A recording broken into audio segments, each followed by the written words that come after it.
श्रीमन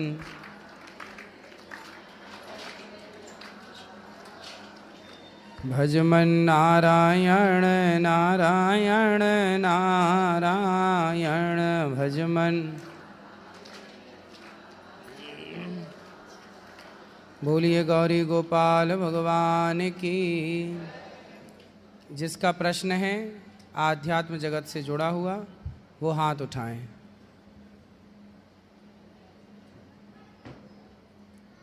खड़े हो जाइए आप, खड़े हो जाओ आप।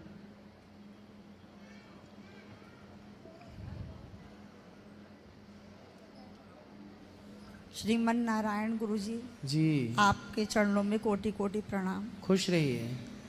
ठाकुर जी, हम आपको जो है यूट्यूब फेसबुक पे देखते थे तो सोचते थे पता नहीं आपसे कभी मिलना होगा या नहीं होगा।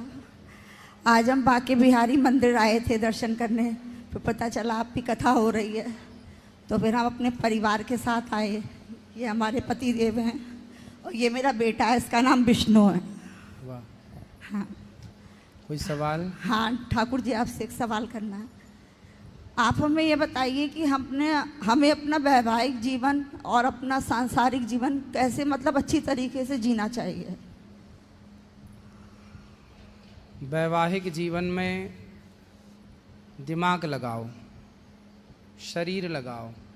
शरीर से और दिमाग से परिवार को संभालो, व्यापार को संभालो, पति बच्चों को संभालो। और दिल से और मन से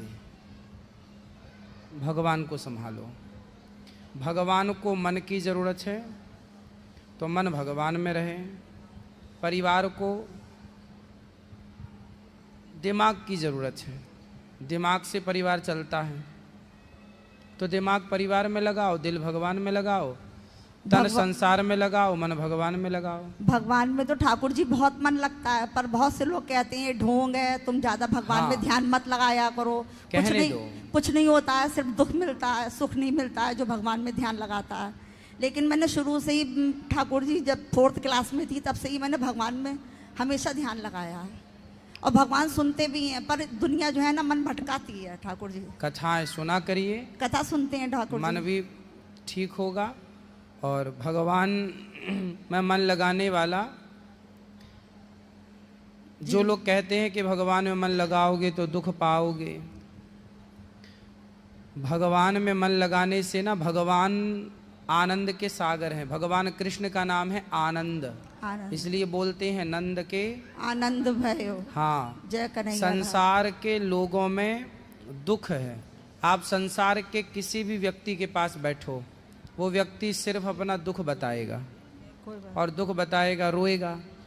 तो जब सामने वाला दुख बताएगा तो आपके अंदर क्या होगा? आप कोरोना बैक्टीरिया वाले के पास बैठोगे तो आपको कोरोना आएगा। किसी की आंख आ गई है और आप उसके पास बैठेंगे ना तो आपकी भी आंखें आ जाएंगी। उसी तरह संसार के लोग दुखी ज़्यादा हैं, तो संसार के लोग जहाँ बैठते हैं दुख बताते हैं, तो उनके साथ बैठोगे तो दुख आएगा। पर भगवान का नाम आनंद है। जब भगवान की कथा, भगवान का नाम कीर्तन से जुड़ते हैं तो हृदय आनंद से भर जाता है। भगवान आनंद देते हैं, सुख नहीं देते। सुख तो संसार में मिलता है क्षणिक, सुख मिलेगा तो दुख भी मिलेगा, पर भगवान का नाम है आनंद। इसलिए भगवान की शरण में जो रहता है आनंदित रहता है। सांसारिक वो लोग समझते नहीं है, वो अज्ञानी है जो ये कहते हैं कि भगवान की भक्ति में दुख मिलता है। वो ठाकुर जी आज के समय में समझ लीजिए, वो ऐसे हैं जैसे सुअर को नाले में रहने की आदत हो गई है। तो अब नाले में रहने वाले सुअर को बताओ कि भाई गंगा जी जाओ, बड़ी अशुद्ध जल है, मस्त, वहाँ जाओ, और सुअर को आप गंगा जी में पहुँचाओगे ना तो वो गंगा जी में उसे अच्छा नहीं लगेगा, क्योंकि आदत हो गई है नाले में रहने की। ऐसे संसार के लोगों से ज़्यादा बातें ना किया करो।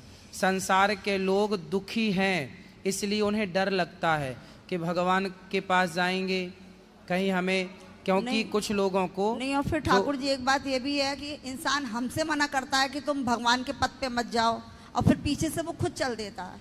नहीं तो उससे पूछो ना कि भाई भगवान के पथ पर ना चलें तो पूछो कि कहाँ जाएं, किसके पथ पर चलें। किसके पथ पे चलें? पूछो उनसे कि भाई भगवान के पथ पर ना चलें तो भूत पिशाच के पथ पर चलें, डाकनी पिशाचनी के पथ पर चलें, हाँ। किसके पथ पर चलें, उनसे पूछो ना पलट के। लेकिन ठाकुर जी मैं किसी की बात नहीं मानती हूँ, मैं अपने मन की मानती करती हूँ, नहीं हो तो भगवान में ध्यान पूछो भी लगाती मत, हूँ।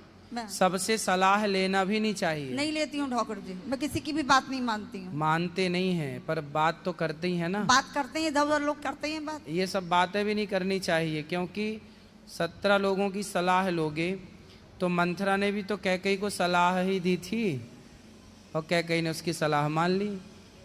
तो पता नहीं कब बुद्धि भ्रष्ट हो जाए और कब दूसरे की सलाह, गलत सलाह हम लोग मान लें, इसलिए सलाह भी सबसे नहीं। ठाकुर जी एक बात और पूछनी थी, ये बहुत जल्दी मायूस हो जाते हैं, इन्हें भी कुछ बताइए आप। मेरा वैसे भगवान के चरणों में मेरा शुरू से ही मन था गुरु जी, शुरू से ही, मतलब मैं 15 साल की उम्र से ही मतलब सेवा ही सेवा कर रहा हूँ। ठीक है, और मेरी बहुत ही लगन है पूजा पाठ में।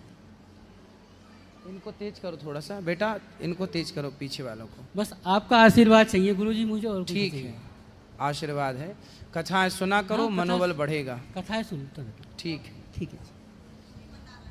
यहाँ ले आओ, ये दादाजी बात करेंगे।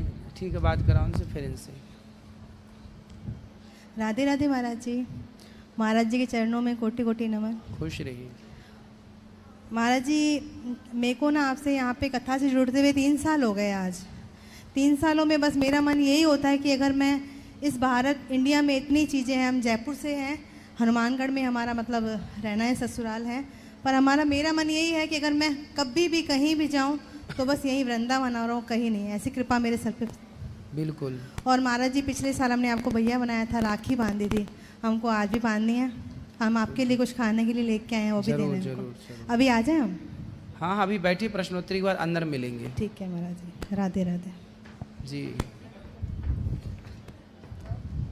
ठीक है बेटा, इसकी जरूरत नहीं है। ठीक बेटा, इसकी हो गया। राधे राधे गुरु जी।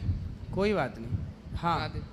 मेरा प्रश्न ये है कि जैसे कि हमने अभी तक रामायण जो सुनी, हमने जो देखी है, उसमें जो लक्ष्मण जी थे वो एक क्षत्रिय थे, और उन्होंने जो जैसे सुपर्णखा की जो नाक जो काटी थी, नाक और कान, लेकिन हमें बताया गया कि क्षत्रिय जो हैं वो जो औरतें वगैरह जो होती हैं उन पे, महिलाओं पे हाथ नहीं उठाते, बट उन्होंने नाक और कान को ऐसे किया, तो मतलब क्या रास्ता इसके पीछे?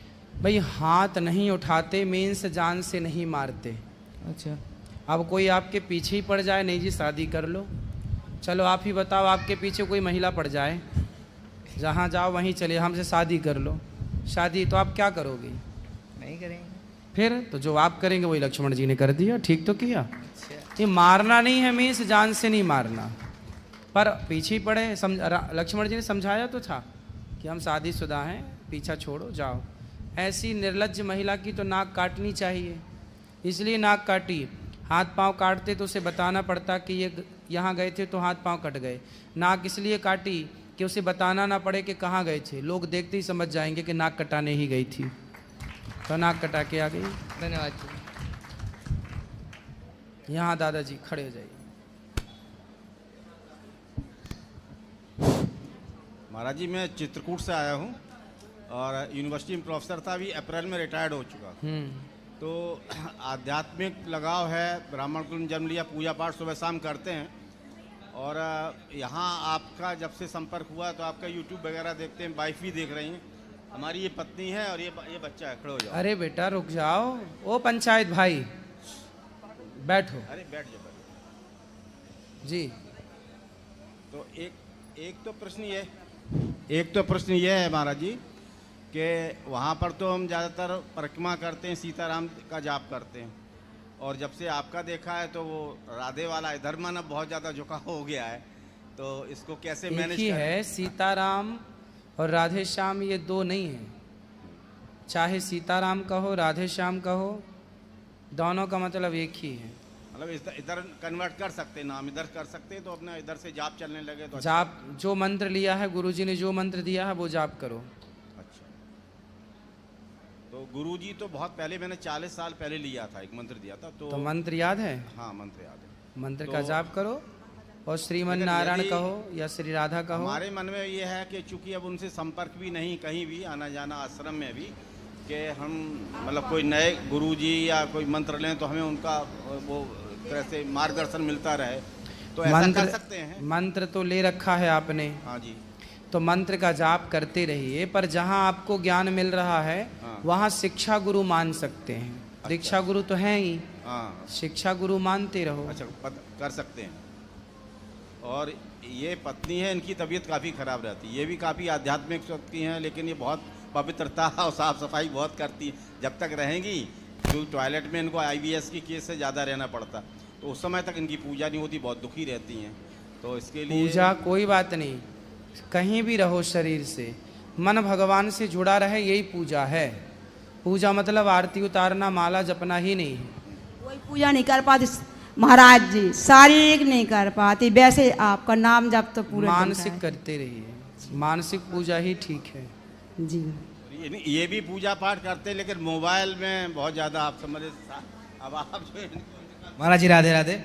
महाराज जी एक प्रश्न है, और वो इसलिए है कि मैं बचपन से बहुत पूजा पाठ, चूँकि माता जी पिताजी हमेशा रहे पूजा पाठ में, तो बड़ा मेरा सौभाग्य है कि मुझे इतना पूजा पाठ करने का अवसर मिला। मैं हमेशा से भगवान से जुड़ा, मेरा रुझान बचपन से महादेव महाराज की तरफ रहा है, और अब आपके आशीर्वाद से, राधा रानी की कृपा से, अब मैं राधा नाम का आश्रय ले रखा हूँ और मैं उसका जाप करता हूँ। अभी तक मैंने गुरु दीक्षा नहीं ली है। तो महाराज जी मेरा एक प्रश्न है कि जैसे मैं माला धारण करता हूँ, तो अभी तक रुद्राक्ष ही करे था, तो आप जैसे कहते हैं कि तुलसी की माला धारण करनी चाहिए, और जाप में जैसे आपने बताया था कि आपका मैंने सुना था कि जो शंकर जी के जितने भी मंत्र हैं वो रुद्राक्षी माला से जाप करने चाहिए, और अगर विष्णु जी का है तो वो तुलसी या कंठी की माला से करने चाहिए। तो इस बारे में थोड़ा मार्गदर्शन करिए महाराज।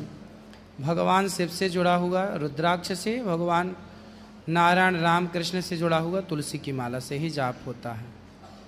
तो महाराज जी गले में कौन सी धारण करें? गले में माला आप तुलसी भी धारण कर सकते हैं, रुद्राक्ष भी धारण कर सकते हैं। दोनों महाराज जी धारण कर सकते हैं? दोनों भी कर सकते हैं। धन्यवाद। मोबाइल के बारे में पढ़ाई लिखाई पूरी हो गई? नहीं महाराज जी, अभी तैयारी चल रही है, बीटेक कर रहा हूँ। पढ़ाई करिए, खूब खूब सारा काम कीजिए, पैसा कमाइए और समाज की सेवा कीजिए। आप ही बस आशीर्वाद बनाए रखिए महाराज जी। राधे राधे गुरु जी, आपके चरणों में कोटि कोटि प्रणाम। मैं राजस्थान बीकानेर से। गुरुजी मेरा ये सवाल है कि मैं घर में पूजा करती हूँ और यहाँ भी आई तो मैं जब भी ठाकुर जी या राधा रानी किसी को भी देखती हूँ तो मेरी आंखें भर आती है। लेकिन मैं भी 3 साल से यहाँ वृंदावन आ रही हूँ और ठाकुर जी के मंदिर बाके बिहारी जी के पास में लो बाके बिहारी जी के मंदिर में जाती हूँ तो वहाँ मेरे आंखों में आंसू नहीं आते, लेकिन घर पे या यहाँ आने के बाद आते हैं। ऐसा क्यों? कोई बात नहीं, ये वृंदावन पूरा का पूरा बिहारी जी का ही है, भगवान का ही है। तो यहाँ धाम में आपके आंसू आ रहे हैं, घर में आंसू आ रहे हैं, कोई बात नहीं, आ रहे हैं, अच्छी बात है। कई बार होता है भगवान के सामने आंसू नहीं आते, आगे पीछे आते हैं, ठीक है, अच्छा है। भगवान की याद में आंसू आने चाहिए, भगवान का स्मरण होना चाहिए, सो हो रहा है, ये अच्छी है बात। और गुरुजी जैसे पूजा पाठ तो बहुत करती हूँ लेकिन कभी कभी मन भटक जाता है, वो ना भटके इसके लिए क्या करना चाहिए? नहीं, मन भटकने दो, कोई दिक्कत नहीं, मन भटकने दो, मन भटकता रहे फिर भी मन भगवान में ही लगा रहे। गुरुजी ये मेरा बेटा है और गुरुजी ये पढ़ता बिल्कुल नहीं है और पूजा पाठ के लिए भी इसे बोलती हूँ तो ये करता तो है लेकिन मन से नहीं करता। करना बेटा, पूजा क्यों नहीं करते? पढ़ाई भी करना है, पहले पढ़ाई है आपकी, फिर पूजा पाठ है। पढ़ाई में तो इसका बिल्कुल भी मन नहीं लगता। थोड़ा सा पढ़ाई करना, सवेरे जल ही चढ़ा लिया करो सूर्य भगवान को। ठीक है। और ये मेरे पति देव हैं तो इनको भी अपना थोड़ा आशीर्वाद प्रदान करें। खुश रहिए। राधे राधे। राधे राधे। राधे राधे गुरु जी।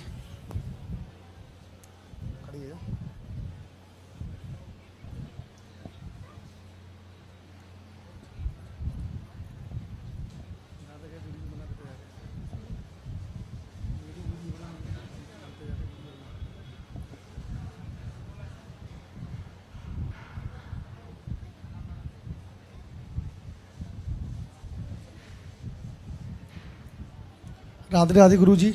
सर अब आपका आशीर्वाद चाहिए गुरु जी, बस और कुछ नहीं चाहिए, बस सर राधे राधे की कृपा हो जाए आपसे बस, और कुछ नहीं चाहिए जी। बाकी आपकी मैंने मैडम हमारी कथा सुनती है, बाकी थोड़ा सा ध्यान थोड़ा भटक जाता है और कुछ नहीं, बस कभी कभार ऐसा ध्यान भटकता है, बहुत जल्दी गुस्सा आता है बस, और कुछ नहीं। कथा सुनते रहिए, धीरे धीरे कंट्रोल होगा, सब ठीक होगा। कथाओं से जुड़े रहिएगा, मन की चंचलता मिटेगी। मन चंचल है? हाँ बस, और कुछ नहीं। कथा सुनने से ही ठीक होगा बस, खाली और कुछ नहीं गुरुजी, बस आपका आशीर्वाद के लिए, बस आपके बच्चे, बस मेरे थोड़ा आपके आशीर्वाद, बस और कुछ नहीं। खुश रहिए, खुश रहिए। बैठे बैठे बात कर। मुझे बस मुक्ति दे दो और मुझे कुछ नहीं चाहिए बस। ठीक है मैया, खुश रहो। लो किसको कर?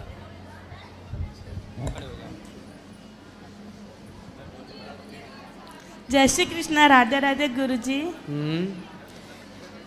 गुरुजी आपको चरणों में दासी का कोटि कोटि नमन। गुरुजी खुश रहिए, खुश रहिए। अभी बैठेंगे, अंदर मिलेंगे।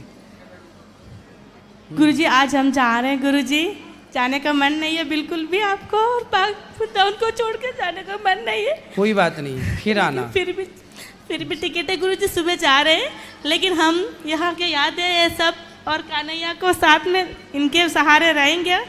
और गुरुजी बस आप हमें ऐसा आशीर्वाद दो हम दोनों को कि मैं नेक्स्ट टाइम आऊँ ना तो मैं बड़ी बड़ी सेवा करूँ, ऐसा मुझे आशीर्वाद दो। भगवान आपको इतना सामर्थ्यवान बनाए कि आप बहुत सारी सेवा समाज की कर पाए। मैं बड़ी नहीं कर पाई आज तक, छोटी छोटी की, लेकिन बड़ी नहीं कर पाई गुरुजी, तो मुझे बहुत मन है करने का, तो बस मुझे वही मैं